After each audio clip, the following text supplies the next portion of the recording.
জনমুখী বাজেটকে যারা গণবিরোধী বলছেন তারা জনগণের বন্ধু নন বলে জানিয়েছেন প্রধানমন্ত্রী তারেক রহমান। শ্রীমঙ্গলের জনসভায় 7টি নিত্যপণ্যের শুল্ক প্রত্যাহারের কথা তুলে ধরে একথা বলেন তিনি।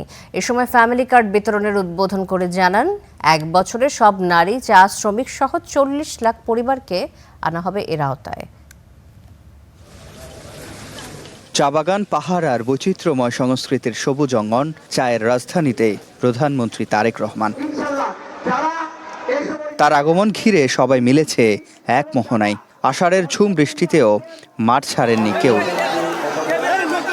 বুধবার দুপুরে শ্রীমঙ্গলের ভিক্টোরিয়া উচ্চ বিদ্যালয় মাঠে আসেন সরকার প্রধান। উদ্বোধন করেন ফ্যামিলি কার্ড কার্যক্রমের। জানান 40 লাখ পরিবার পাবে এই কার্ড।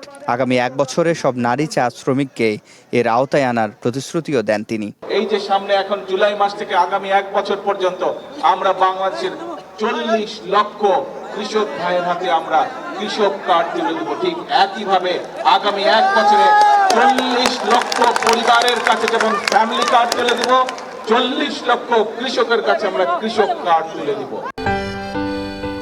4 দশকেরও বেশি সময় ধরে ইউসিবি ব্যাংক, যার শরিয়া ভিত্তিক আধুনিক ইসলামী ব্যাংকিং।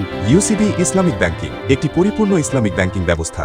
প্রস্তাবিত বাজেটে জনগণের স্বার্থে 7টি নিত্যপণ্যের শুল্ক প্রত্যাহারের কথা তুলে ধরে এ সময় তিনি বলেন, এই বাজেটকে যারা গণবিরোধী বলেন তারা জনগণের বন্ধু নন। আমরা এই বাজেটের মধ্যে অর্থ বরাদ্দ রেখেছি এবং একই সাথে বিভিন্ন নিত্য প্রয়োজনীয় দ্রব্য, চাল, ডাল, তেল, নুন, চিনি, এই সবের উপরে যে শুল্ক আগে ছিল, সেই শুল্ক আমরা যে ট্যাক্স ছিল সেই ট্যাক্সও আমরা উঠিয়ে নিয়েছি, যাতে জিনিসের দাম না বাড়ে। জনগণের কথা চিন্তা করে আমরা 60টি নিত্য প্রয়োজনীয় দ্রব্যের উপর থেকে আমরা শুল্ক প্রত্যাহার করে নিয়েছি এই বাজেটে।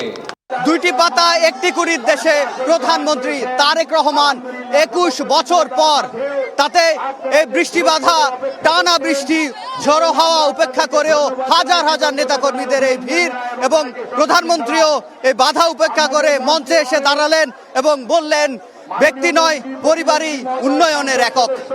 বিকেলে মৌলভীবাজার সরকারি উচ্চ বিদ্যালয় মাঠে একযোগে 19 উপজেলায় ফ্যামিলি কার্ড বিতরণ কার্যক্রমের উদ্বোধন করেন প্রধানমন্ত্রী। বলেন, আগামী 1 বছরে দেয়া হবে 40 লাখ কৃষি কার্ড। আমরা বাংলাদেশের 40 লক্ষ কৃষক ভাইয়ের হাতে আমরা কৃষক কার্ড তুলে দেব। ঠিক একইভাবে আগামী 1 বছরে 40 লক্ষ পরিবারের কাছে যেমন ফ্যামিলি কার্ড তুলে দেব, 40 লক্ষ কৃষকের কাছে আমরা কৃষক কার্ড তুলে দিব। যারা নিজেদের স্বার্থে কথা বলে তাদের বিষয়ে সজাগ থাকার আহ্বান জানান সরকার প্রধান। যারা জনগণকে বিভ্রান্ত করতে চায়, প্রিয় ভাই বোনেরা, সেটি সংসদের ভেতরেই হোক, সেটি সংসদের বাইরেই হোক, তাদের ব্যাপারে আপনাদেরকে সচেতন থাকতে হবে। এর আগে 50 চা শ্রমিকের বাড়ি করতে 2 লাখ করে টাকা ও 150 শিক্ষার্থীকে বৃত্তি দেওয়ার ঘোষণাও দেন প্রধানমন্ত্রী। কয়েকজনের হাতে তুলে দেন অর্থ সহায়তা। সিফাত শাহরিয়ার, স্টার নিউজ, মৌলভীবাজার।